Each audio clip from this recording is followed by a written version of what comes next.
Hello everyone and welcome to this video which is in our Great Engine opening series. I'm Grandmaster Matthew Sadler and we are finishing off our look at the Budapest. I've been looking at it mainly together with analysis through with Torch version 2, version 3. Big thanks to Andrew Grant for sending me that. Enjoyed very much using Torch to analyse. But there's always something that I have to do as well, and that's to take on Crazy Leela in a line. Doing stuff with normal engines is absolutely great and very useful. But yeah, playing stuff against Crazy Leela, it's really something that I'm just going to incorporate more and more into my practice, simply because it just throws up unusual stuff, unusual ways of playing, and very challenging ways of playing. I mean, maybe what Leela's starting with, the crazy stuff, is not quite 100% right, but yeah, try and deal with it in a game. And well, that's what I tried to do. So let's have a look. How did the game go? So it went like this. I played e4. I think I started it around here, and Leela just sort of carried on.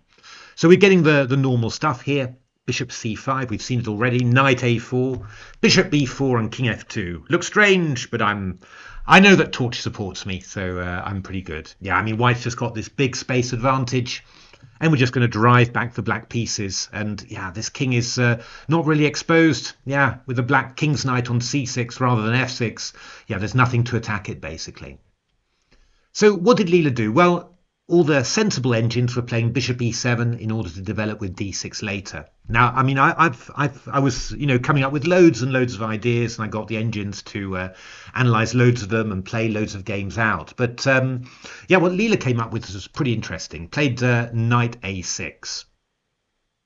So okay. I'm going to go a3 here, and well, if black just plays quietly, then this is an absolute disaster, because after bishop e7 I'm playing b4, and I've got b5 coming in as well, and these knights are not great. Reminds me very much, don't have a look at this game, of a game I played, I think it was Blindfold, in Monaco 1998 against Vichy Anand, where I played some sort of English opening, won b6 with black, and played a knight to a6 and then forgot about it, and then just got it horribly cut off. Really was quite appalling. I was completely gone during that tournament. The blindfold drove me crazy. But anyway, that's the risk, basically, that black can get completely squashed. But what Leela does is quite nice. Plays the move bishop c5 check. Now, I don't want to take on c5 because knight takes c5. Yeah, I mean, black's managed to swap off a minor piece. The knight's coming in to attack e4. That's not what we want. I just want to leave these pieces as they are, just in the way and getting hit by b5 to b4. So the king goes back to e1. Vaguely wondered about king g3, but I think that's more risky. So king e1 looks like a better move. Castles, and then, you just shrug your shoulders and say, okay, in we go, b4, show me what you got. So, yeah, I mean, black's got to do a lot here, and a move like bishop g1, rook g1 is not what you're going to do. You can go, I mean, you could play queen h4, take the pawn on h2, but I just deal with it with g3 and rook g2, and then afterwards I'm going to have b4 to b5. You really need to go all in as black. So that's what Crazy Leela did, of course. Bishop d4, hitting the rook on a1, rook a2. I decided that, yeah, I mean, that's the most natural move. I mean, this rook is defending the second rank laterally. That must be better than putting the rook on b1. And of course, I've still got the threat of b5. I've just even got simple developing moves now with knight f3. So Leela played the move rook e8, hitting e4. And I was sort of, I spent a little bit of time mulling over this. I mean, rook e2 was the move I was looking at first of all, in order to try and keep control there, because after all, I mean, these black pieces are incredibly exposed. I mean, I'm threatening b5, I'm just threatening knight f3. I mean, what is black going to do? But what I was slightly worried about was this move d5. C takes d5, and then bishop g4. So the idea is one of immense cunning, actually a very unusual tactic, that after d takes c6, we've got bishop f2 check in this position.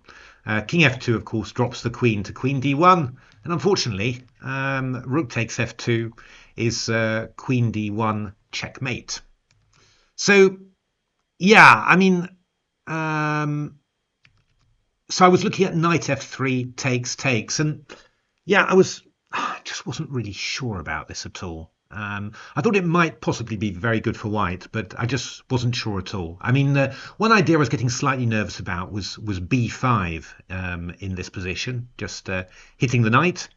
And another idea was just to go queen h4 check, king d2, and then something. Actually, the engines, I didn't play this. I was always looking at shoving in b5 in this position, but the engine just wants to take off like this, takes a knight b4, which is not so silly because, you know, this bishop and this knight are covering lots of squares, and we've got stuff like queen takes f4 check as well. So queen b3, a5 from black, king d1, and then, well, b5 is possible. The engines thought was fine for black. c6 as well was possible, and basically, you know, black was causing a huge mess here, and it wasn't at all easy for white. So it looks like that move, rook e2, is not the best. 0.74 for white is what the engines think, but okay.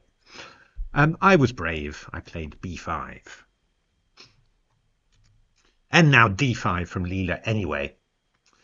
Okay, here we go. I'm going to take the knight on c6 and yeah, knock away that support of the bishop on d4. Rook takes e4 check. And yeah, this was a difficult decision. I played the move bishop e2, which, you know, I felt was definitely riskier, but I felt it was the most principled somehow. What I was a bit worried about after rook e2 was this move bishop g4. Knight f3 takes, queen h4 check, king d2, queen check, king c2, queen takes f3, c takes b7 and rook b8. And yeah, I mean, this was as far as I got, and apparently it's pretty okay.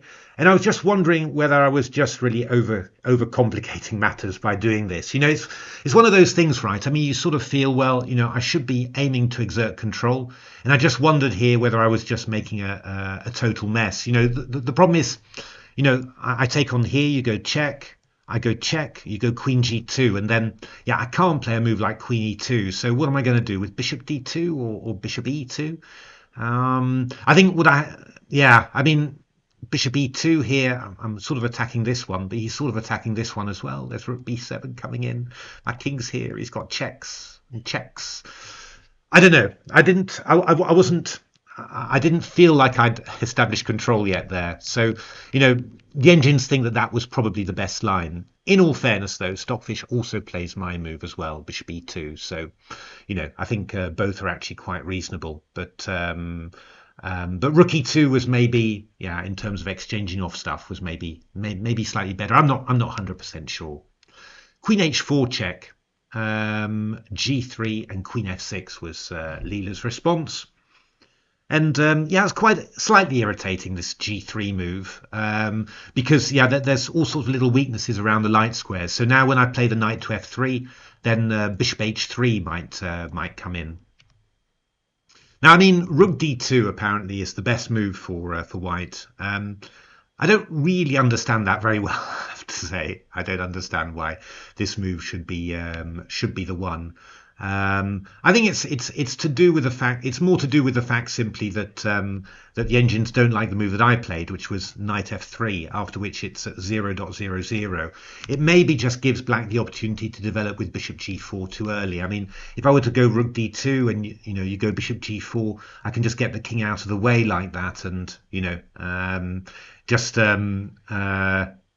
yeah, just it's sort of black's kind of striking too early maybe. But yeah, it's, you know, I didn't spend I confess I didn't spend very much time analyzing it. I just looked at it and thought, I don't understand that very well. Knight f3, what can be wrong with knight f3? The bishop g4 is coming in here, so bishop takes f3 is the threat. Now I was wondering whether to take on b7 or not. I felt, you know, yeah, in some ways it ties down the rook to the 8th rank. On the other hand, the knight on b8 is covering the b8 square, so you know, it might also be that it gives black an extra tempo for there. And indeed, you know, c takes b7, rook e8. I sort of felt, well, aren't I just helping black to develop that way? So I did what I thought was most natural. I took on d4 because then rook d4, okay, you're getting a tempo on the queen, but you're off the e file, so yeah, off pressure. And I went queen b3, d takes c4, and queen b7. Queen's a little bit out of the way, it's true, but I'm gaining a tempo. I'm also attacking a knight, can't be too bad. And yeah, you know, I mean, how much attack is there really? I don't know.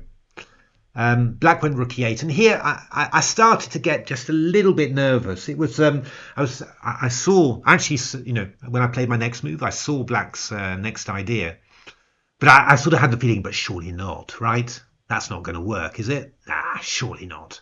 And of course, I'm taking f2, and Leela, you know, playing more or less instantly, whipped out rook takes f4 check.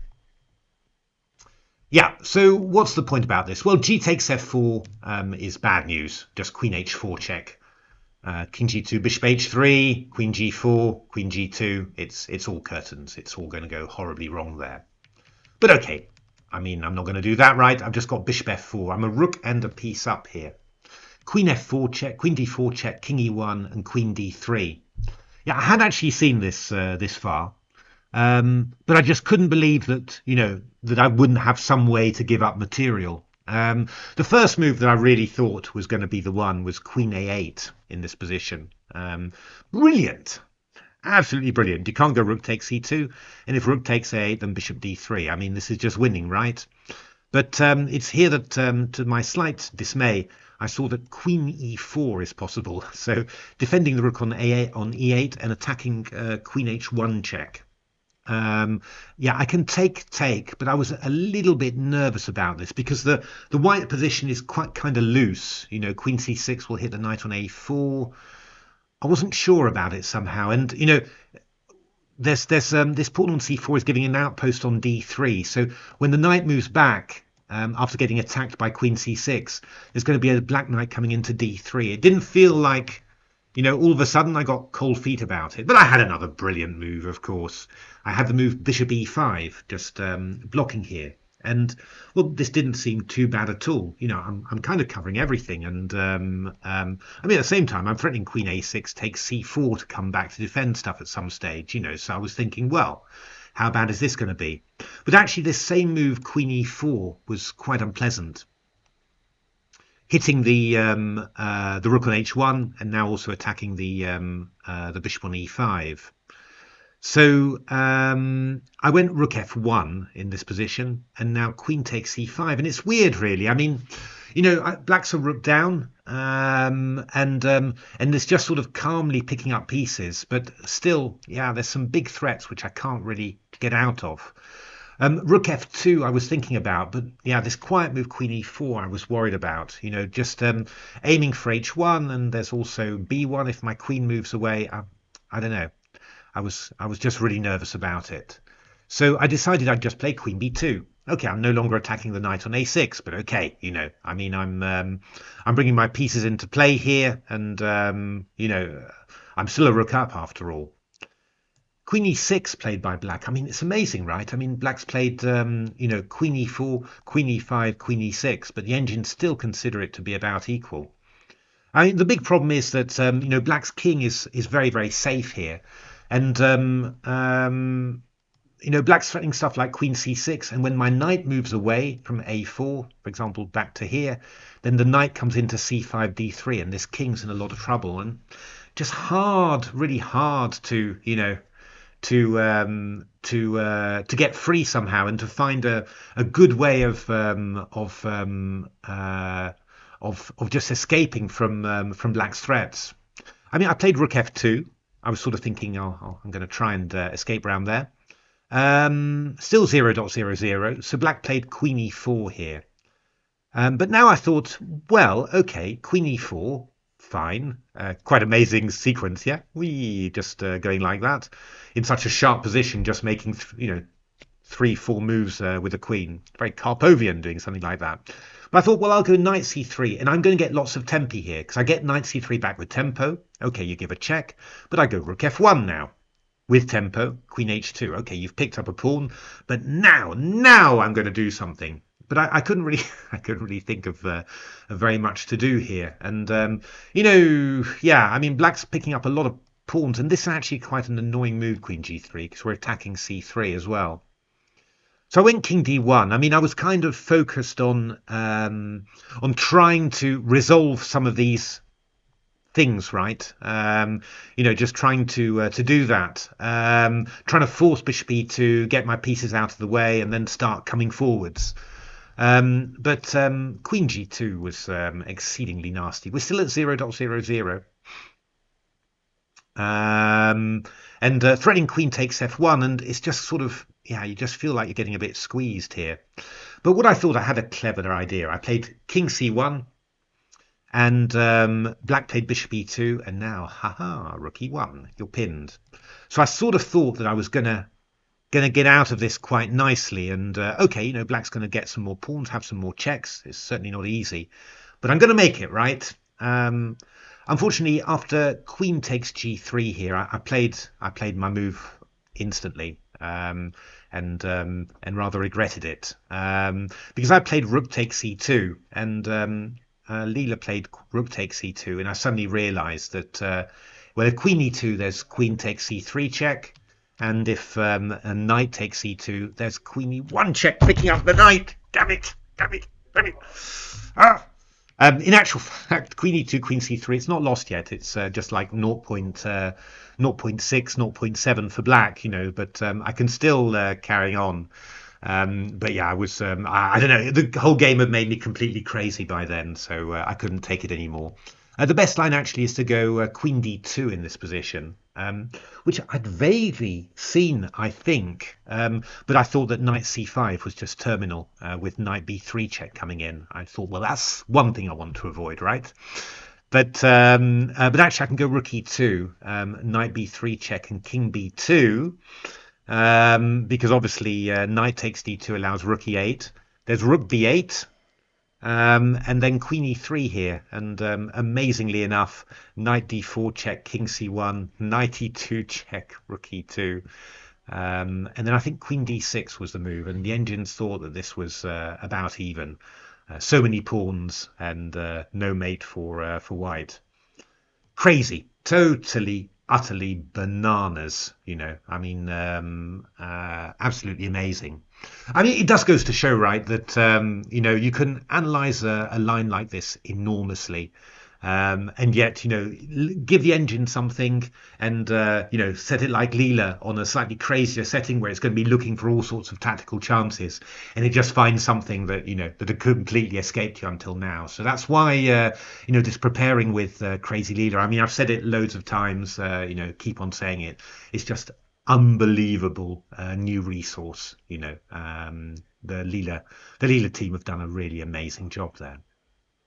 So there we are. I think that's going to be my final video on the Budapest. I'll upload a lot of stuff to the Lichess study. The link is in there.